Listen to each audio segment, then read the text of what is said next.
오늘 말씀 출애굽기 22장입니다. 출애굽기 22장 각종 손해배상법과 종교 사회 질서에 관한 법입니다.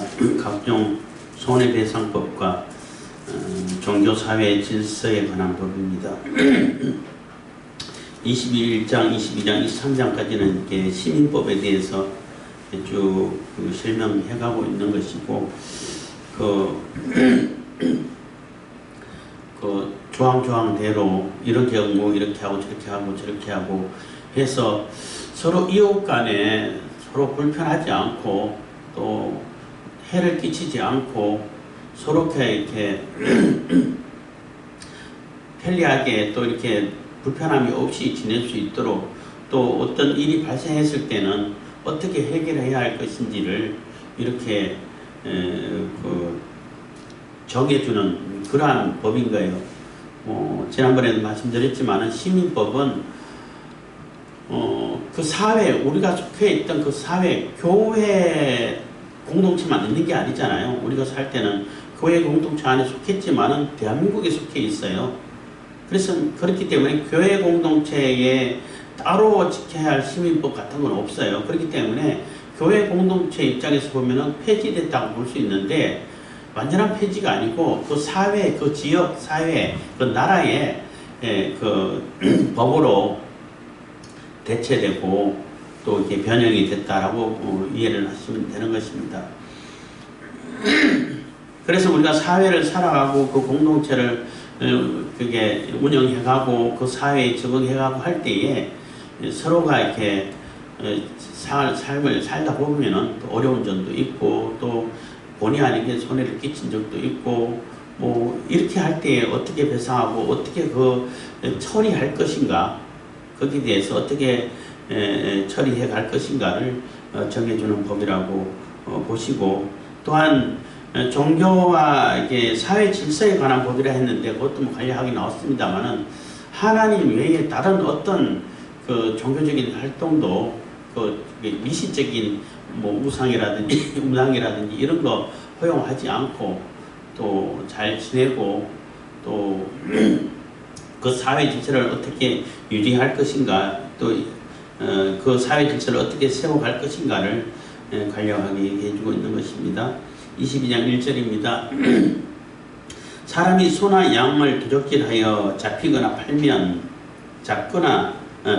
팔면 그는 소 하나에 소 5으로 갚고 양 하나에 양 4으로 갚을지니라. 해서 사람이 소나 양을 잡아가지고 도둑질 해가지고 잡아먹었거나, 잡거나는 잡아먹었다는 얘기예요.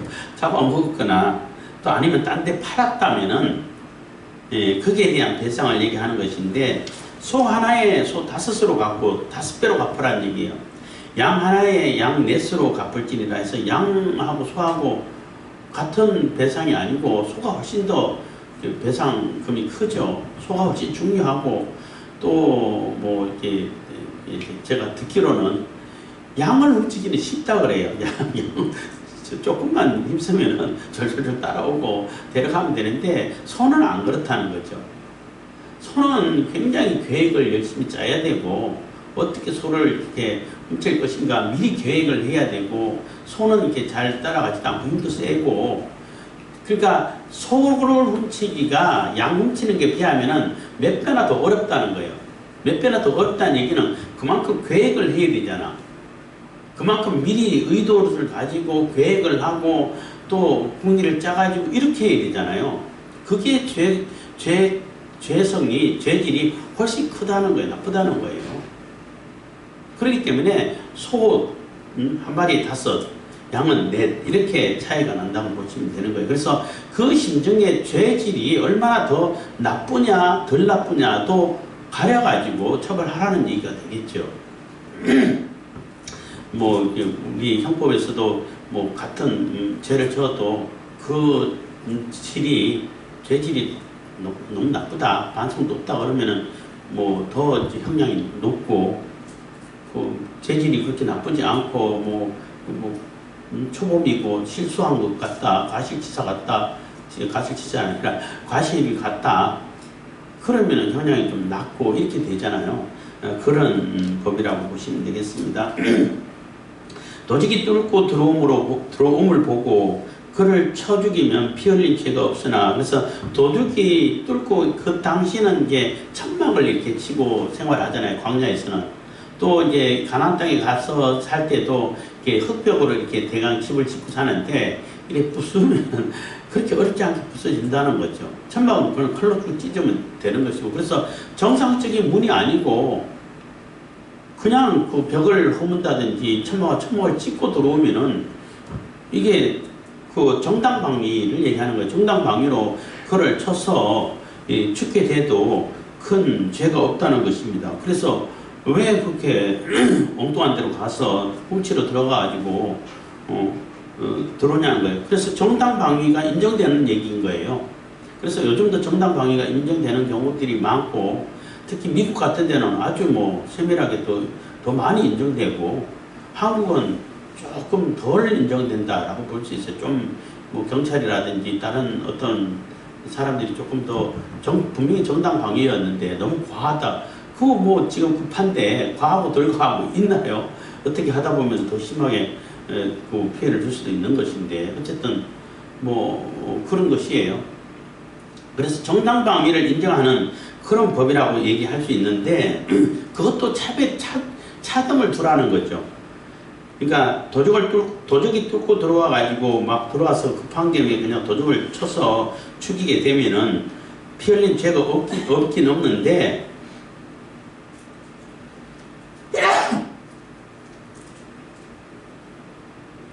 해 돋은 후이면은 피 흘린 죄가 있으리라. 도적은 반드시 배상할 것이나 배상할 것이 없으면 그 몸을 팔아 그 도적질한 것을 배상할 것이요. 그래서 해가 돋은 후에, 그러니까 낮에 했으면은 들어온다고 죽이면은 죄가 있다는 거예요. 거기에는 처벌받아야 된다는 거예요. 왜냐하면은 밤이면은 이 방법이 없어. 뭐 그렇게 하는 수밖에 없어. 근데 낮에는 소리 질러갖고 이 사람의 도움을 청할 수도 있고, 또 다른 여러 가지 대응 방법이 또 있다는 거죠. 낮에는 밤보다도 대응 방법이 몇 가지가 더 있을 수 있다는 거죠. 그런데 그런 방법을 사용해 가지고 대응을 하고 정당 방위를 해야 되는데, 그거 뭐 따지지 않고 그냥 무조건 이렇게 쳐서 죽여버리면은 죄가 있다는 거예요. 그리고 도적질한 그 도적은 잡혔으면은 반드시 배상을 하라는 겁니다. 배상할 거 없으면은 몸을 팔아서라도 배상하라는 거죠. 그래서 종이 되는 겁니다. 4절입니다. 도적질한 것이 살아 그 손에 있으면 소나 낙이나 양을 물어나고 갑절을 배상할지니라. 그래서 그러니까 도적질한 것이 이제 도적을 해갔는데 그 살아서 그 손에 그대로 훔친 것이 그대로 있으면은 소나 양이나 물어나고 갑절을 그거 하고 또 다른 거 그것만큼 똑같은 그 물품을, 소라면은 소 한 마리 더 보태가지고 배로 이렇게 보상을 하라는 거예요. 5절입니다. 사람이 밭에서나 포도원에서 먹이다가 그 짐승을 놓아서 남의 밭에서 먹게 하면 자기 밭에 제일 좋은 것과 자기 포도원에 제일 좋은 것으로 배상할지니라. 그래서 이렇게 짐승을 먹이다가 풀어놓고 먹였는데 잠깐 부주의하는 사이에 소는 뭐 아무 때나 먹을 거 있으면 들어가 먹잖아요. 남의 밭에 들어가가지고 그 곡식을, 곡물을 뜯어먹지, 채소를 뜯어먹는다든지 포도를 떠먹는다든지 해가 피해를 입혔으면은 그 입힌 만큼을 갚아주는데 자기 포도원에 가장 좋은 곳으로 갚으라는 얘기예요. 그래야 불만이 없다는 거죠. 그 소가 먹은 거는 좋은 건지 나쁜 건지 뭐 구분이 안 되잖아요. 그냥 있으면 먹으니까. 근데 그거를 어떻게 더 질을 이렇게 따져가지고 이건 더 좋고 덜 좋고 상품이다 중품이다 이렇게 따져가지고 할 수가 없다는 거죠. 그렇기 때문에 아예 제일 좋은 상품으로 갚으라는 거예요. 그래서 관리 책임에 대해서 이게 지적을 하는 것입니다. 이렇게 관리 책임에 대한 책임을 묻는 거죠. 6절입니다. 불이 나서 가시나무에 미쳐 낯가리나 거두지 못한 곡식이나 전원을 태우면 불록은 자가 반드시 배상할지니라. 이것은 요즘은 별로 안 해. 산불 위험이 가니까 아예 못하게 해가지고 거의 안 하는데, 제가 어렸을 때도 뭐 논두렁이라든지 밭두렁을 이렇게 많이 태워요. 그래야 이제 뭐 해충 같은 거 다 죽고 한다 해가지고 많이 태우는데, 그러다가 요즘 뭐 산이 울창하다 보니까 잘못해서 산에 불 붙어가지고 산불 나고 해가지고 아예 이제 못하게 하는데, 그래서 논두렁 같은 데는 넓으니까 뭐 하는데, 그래도 바람 불어서 날리고 하니까 잘 안 하고 해요 요즘은. 근데 그렇게 불을 놓아가지고 이제 소독하고 하는데, 뭐 이제 지푸라기라든지 그 태워 없애고 이렇게 하는데, 그렇게 하다가 잘못해가지고 이게 경계선을 넘어가서 이 불이 나서 가시나무에 미쳐 한 얘기는, 이게 경계목을 세울 때에 가시나무로 많이 세워요. 우리나라도 옛날에는 탱자나무로 경계목을 많이 세웠어요. 그 경계를 할 때 탱자나무 빽빽하게 심어갖고, 그 탱자나무는 이게 뻗는 것도 아주 촘촘하게 뻗어요. 그래서 틈이 없어 사람 못 지나가요. 가시도 이렇게 길고. 그럼 탱자 향기는 참 좋은데. 예. 하여튼 그것처럼 가시나무를 심어가지고 경계목을 삼는데, 그 경계목을 가시나무 태워가지고 그 가시나무를 넘어가지고 그 집에 세우는 그 벽가리 같은 거, 볕을 이렇게 쌓아놓은 거, 거두지 못한 곡식이나 조는 밭을 이렇게 태우게 되면은 불을 놓은 자가 반드시 배상하라는 거예요. 불 놓은 사람이 책임지라는 거죠. 7절입니다. 사람이 돈이나 물품을 이웃에게 맡겨 지키게 하였다가 그 이웃의 집에서 봉적하였는데, 봉적했단 말은 이렇게 도난당했다는 얘기인 거예요. 그 이웃의 집에서 봉적하였는데 그 도적이 잡히면 갑절을 배상할 것이죠. 그래서 도난당했어. 그래서 찾아가지고 훔쳐간 그런 도적을 잡았어. 그러면 그 도적이 배상하면 된다는 거죠. 8절입니다. 도적이 잡히지 아니하면, 근데 훔쳐갔는데 누가 훔쳐갔는지도 모르고 도적을 못 잡았어요. 그 집 주인이 재판장 앞에 가서 자기가 그 이웃의 물품에 손댄 여부를 조사받을 것이며, 그래서 못 잡았어. 근데 그 주인이 감춰놓고 뭐 도적 맞았다 이렇게 얘기할 수도 있잖아요. 그러면 재판장 앞에 가서 조사를 받으라는 거예요. 진짜 네가 잃어버렸냐? 또 숨겨놓은 거 아니냐? 이런 세세하게 조사를 받으라는 거죠. 요즘 말하면 수사를 받으라는 거죠. 그래서 재판 판결에 의해 가지고 얘는 안 훔쳐가고 도둑 맞은 게 맞다, 이렇게 판결을 받으라는 겁니다. 어떠한 과실이든지, 9절입니다. 어떠한 과실이든지 소에든지 나귀에게든지 양에든지 의복에든지 또는 아무 이런 물건에든지 그것에 대하여 혹이 이르기를 이것이 그것이라 하면 두 편이 재판장 앞에 나아갈 것이요 재판장이 죄 있다고 하는 자가 그 상대편에게 갑절을 배상할지니라. 그래서 내가 도적 맞았다 라고 얘기했는데 맡겨놓은 그 주인이 잠깐 맡겼는데 도적 맞았다는 거야. 그럼 가보니까 내게 여기 있는데, 이렇게 되면 이거 내 거야. 아니 그건 내 거 아니고 내가 원래 있던 거야. 이렇게 논쟁이 될 거 아니에요. 그러면은 재판장에게 이제 재판을 받으라는 거죠. 조사를 받으라는 거죠. 그래서 재판장이 재판해가지고 네가 잘못 얘기한 거야 한 사람이 갑절을 갚으라는 거죠. 또 반대되는 경우도 있잖아요. 분명히 잃어버렸는데 분명히 자기 것도 아닌데도 불구하고 어떤 걸 어떤 소를 가지고 이건 자기 소라고 팍팍 우기는 경우가 있잖아요. 무고죄라고 그러죠. 요즘은 무고죄라고 얘기하는 거예요. 그것도 똑같이, 그러니까 내가 분명히 도적 당해가지고 도난당해서 잃어버렸는데 맡겼던 그 주인이 와가지고 자기 것도 아닌데 저거 내 거야 하고 우길 수도 있단 말이에요. 그럴 때도 재판장 앞에 가가지고 재판을 받으라는 겁니다. 조사를 받으라는 거죠. 그래서 재판장이 충분히 살펴보고 판결을 내려가지고 네가 잘못 얘기한 거야, 네가 잘못 판단한 거야 하고 이게 그 지적하는 사람이 배로 갚아주라는 거예요. 그러니까 도난 안 당하고 도난 당했다 해가지고 그 맡긴 사람의 재물을 취하려고 그런 나쁜 마음 먹었으면은 저기 분명히 내가 맡긴 게 맞다라고 인정이 되면은 그것뿐만 아니라 그거하고 똑같은 2배로 하나 더 붙여가지고 갚아주라는 거죠. 반대로 내가 잃어버린 거 맞는데 내 걸 가지고 자꾸 자기 거라고 자꾸 우기면은 재판이 보고 너 이게 자기 것도 아닌데 우겼다, 무고죄다 하면은 똑같이 또 배상으로 2배로 또 갚고, 내 거라고 한 거 그거는 물론 건들지 말고 다른 거 하나 더 보태가지고 2배로 갚아주라는 겁니다. 그래야 그런 뭐 죄를 이렇게 질 생각을 하지 않는다는 거죠.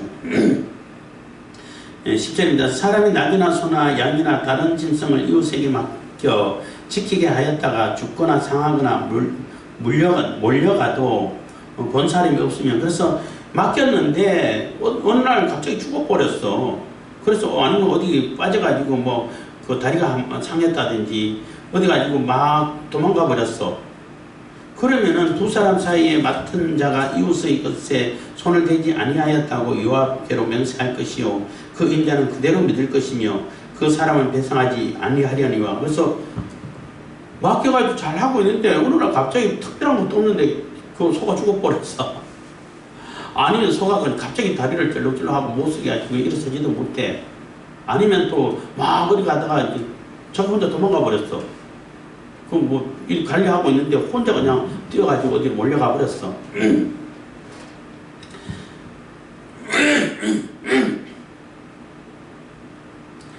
아니면 누가 어떤 뭐 외부 적이 나타나가지고 뭐 이렇게 강탈해 갔다든지 이렇게 되게 된다면은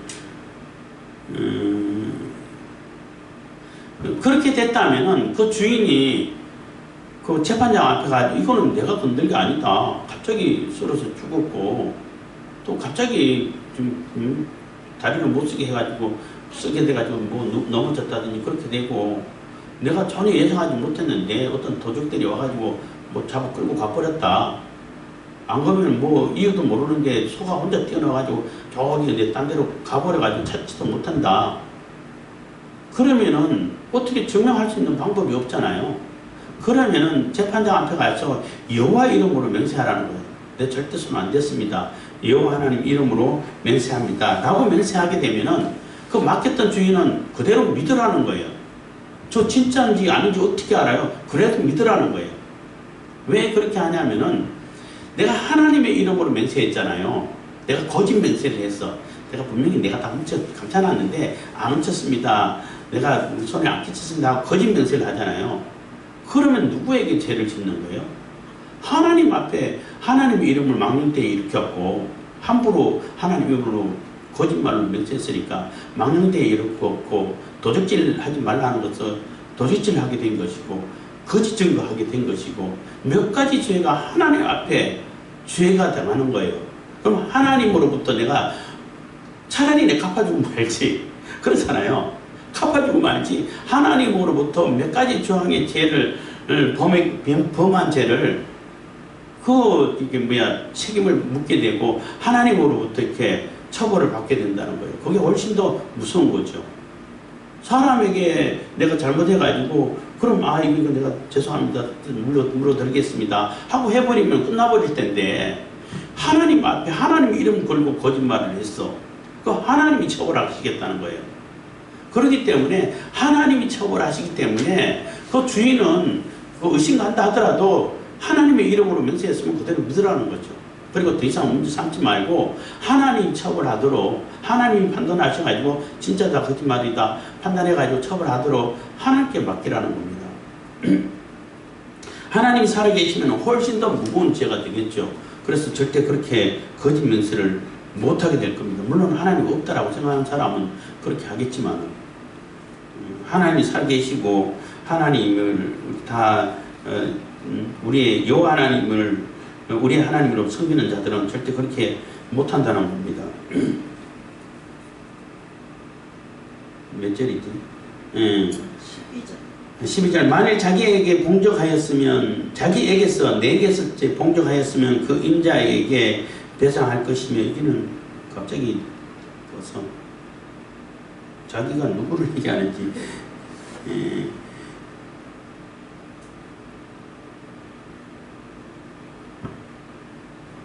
그래서 만일 자기 빌려 그러니까 맡은 자에게서 도적을 당했으면은 그 임자에게서 배상할 것이며 그 빈자에게 배상할 것이며 그러니까 배상하라 그러니까 내가 맡고 있는데 도난을 당했어 그러면은 그 임자가 맡은 임자가 배상하라는 거예요.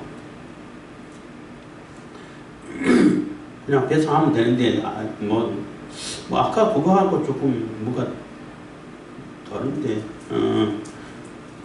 배상 아까 앞에 나온 거는 잃어버렸는데도 불구하고 내가 잃어버렸다 하고 자기가 감춰놓은 상태에서 잊어버렸다고 거짓말 한 거고 거짓말 했기 때문에 2배로 갚아라는 것이고 지금 진짜로 잃어버렸어. 그러면은 그대로 그 맡은 자가 배상을 하라는 겁니다.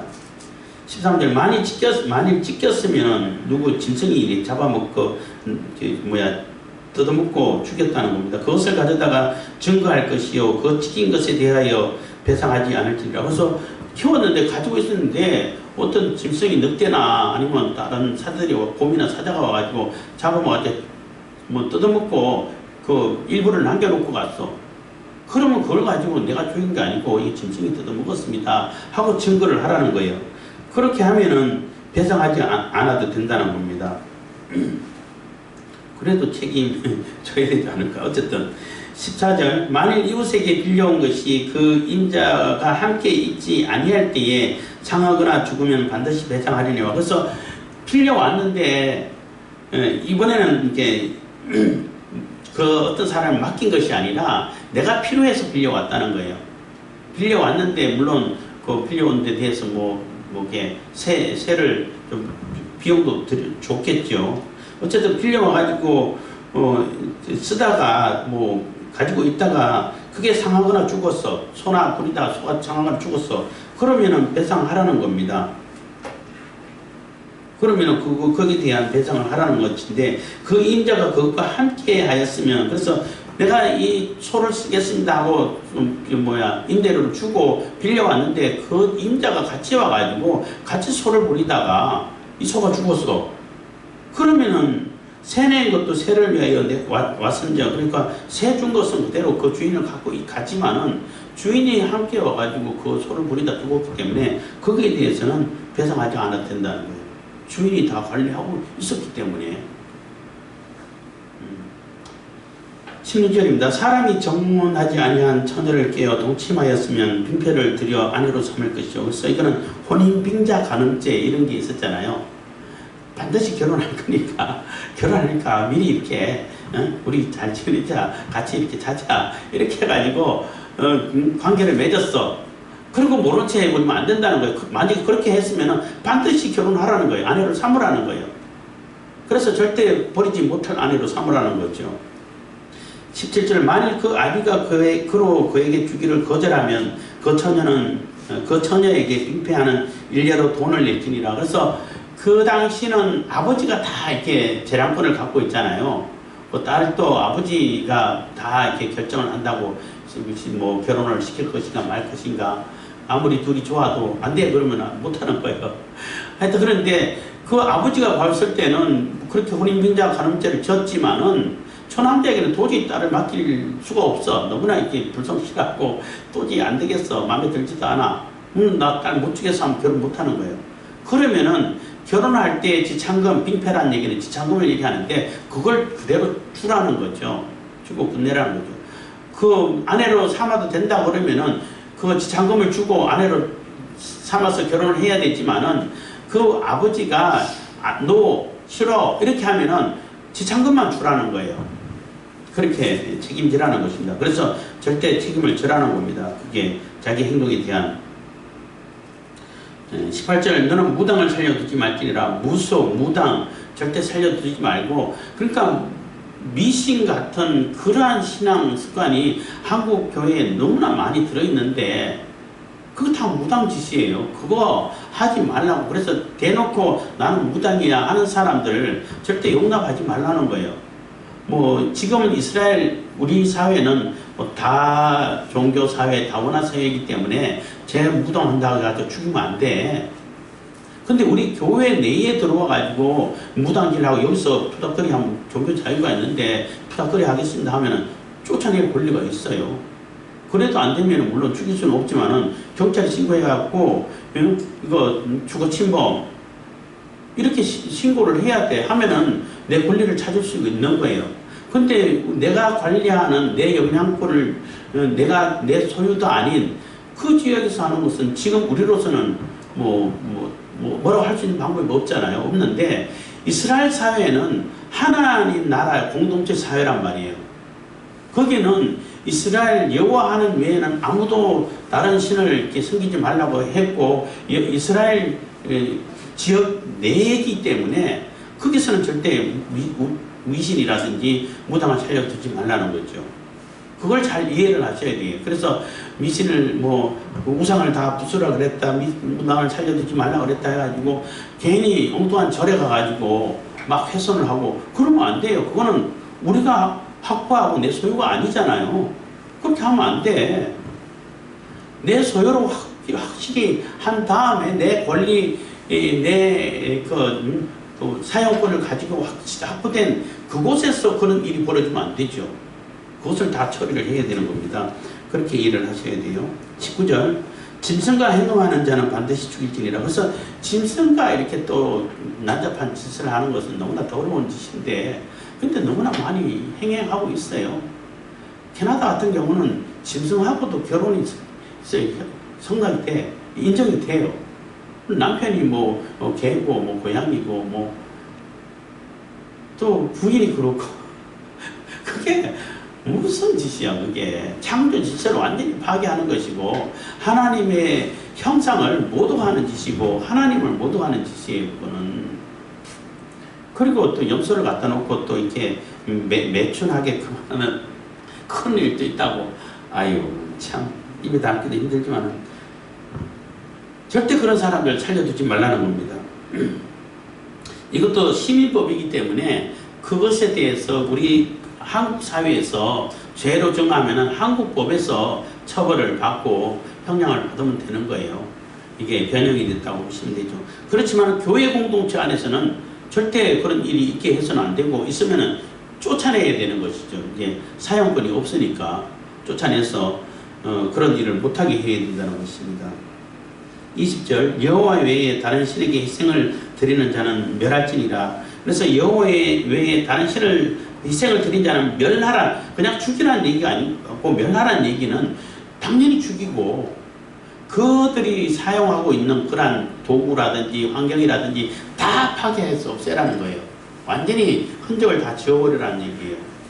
여호와 하나님 외에 다른 신을 섬기려고 하기 위해서 우상을 만들어 놓고 또 산당을 종교 건물을 지어놓고 했잖아요. 그러니까 섬기는 그 사람만 죽여서 없애는 것이 아니라 그 모든 것도 다 제거해버리라는 얘기예요. 멸하라는 얘기가 그런 의미로 보시면 되겠습니다.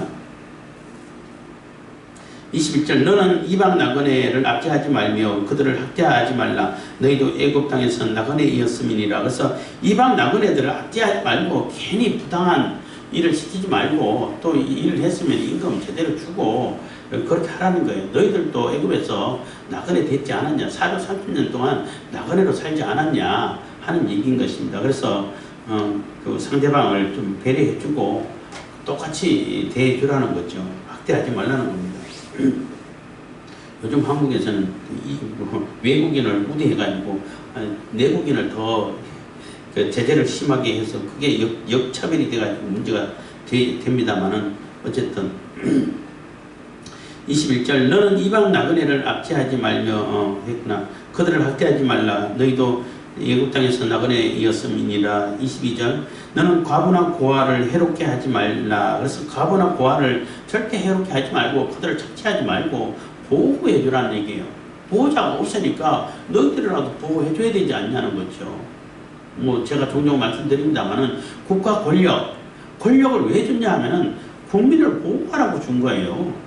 외적으로부터 보호하고 국민들이 일상생활을 잘 할 수 있는 보호 역할을 하라고 그 권력을 준 거예요. 재판권은 하나님께서 주신 재판권도 마찬가지입니다. 재판권은 하나님께서 재판하신 것처럼 공정하게 올바르게 재판하라고 주신 거예요. 위임해 주신 거라는 겁니다. 그것처럼 이게 약하다고 해가지고 보호자가 없고 아무도 저 사람은 해를 끼쳐도 대항할 수 있는 그런 힘이 없다고 해가지고 함부로 대하지 말고 똑같이 오히려 보호해주고 똑같이 대해주라는 얘기인 겁니다. 물론 그들이 죄를 지면 졌다고 해야죠. 고아와 가부가 죄를 지었는데 고아와 가부기 때문에 죄 없어 이렇게 해주면 안 되죠. 똑같이 부자가 죄를 지었던 약한 자가 가난한 자가 죄를 지었던 그 똑같은 죄에는 똑같은 형량을 적용시키라는 거죠. 근데 우리 한국 사회에서는 안 그러잖아요. 자기 이념이 같은 데는 무슨 죄를 져도 다 그냥 괜찮아. 무죄 추정이야.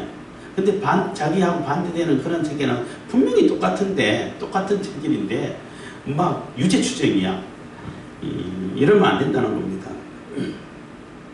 23절, 내가 만일 그들을 해롭게 함으로 그들이 내게 부르짖으면 내가 반드시 그 부르짖음을 들을지니라. 그래서 내가 만일 그들을 해롭게 함으로 그들이 내게 부르짖으면 내가 반드시 그 부르짖음에 들을지니라. 이게 24절, 나의 노가 맹렬함으로 내가 칼날로 너희를 죽이리니 너희 아내는 과부가 되고 너희 자녀는 고아가 되리라. 그래서 나의 노가 맹렬함으로 내가 칼로 너희를 죽이리니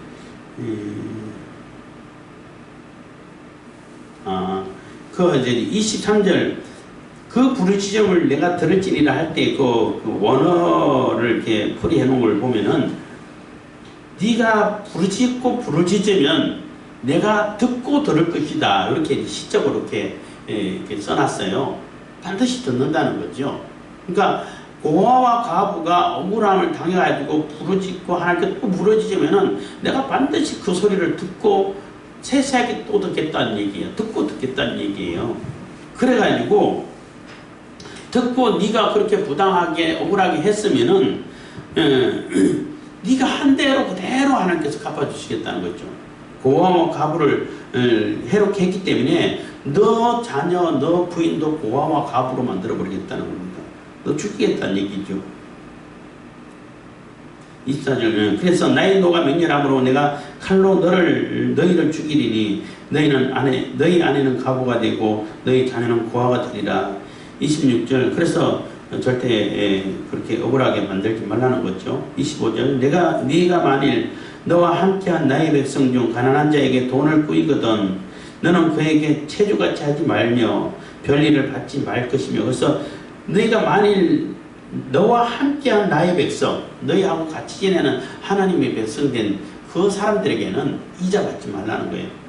돈 빌려주고 체주같이 그냥 이렇게 해가지고 왜 이자 안 내냐, 이렇게 하지 말라는 거예요. 그래서 그들이 잘 일어나고 회복해가지고 원금은 갚을 수 있도록, 원금만 갚을 수 있도록 그렇게 그 사람을 도와주는 입장에서 도와줘야지, 그 돈벌 목적으로 체주같이 그렇게 해서는 안 된다는 것입니다. 그래서 별일을 이자를 받지 말라는 거예요. 26절, 네가 만일 이웃의 옷을 전당 잡거든 해가 지기 전에 그에게 돌려보내라. 그래서 겉옷을 전당 잡았으면 겉옷이 훨씬 비싸죠. 근데 잡았으면은 이 사람이 얼마나 이렇게 가난하고 힘들었으면은, 없으면은 겉옷까지 전당 잡히면서 돈을 빌렸겠냐는 거예요.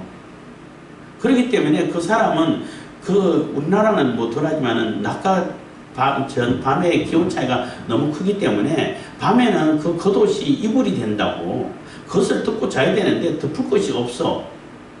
그럼 추위에 노출되기 때문에 해가 지기 전에 돌려주라는 거죠. 하루 이상 끌지 말라는 겁니다. 그래서 유대인들에게 있어서는 겉옷보다는 속옷이 값어치가 있어요. 속옷은 안 돌려줘도 되잖아.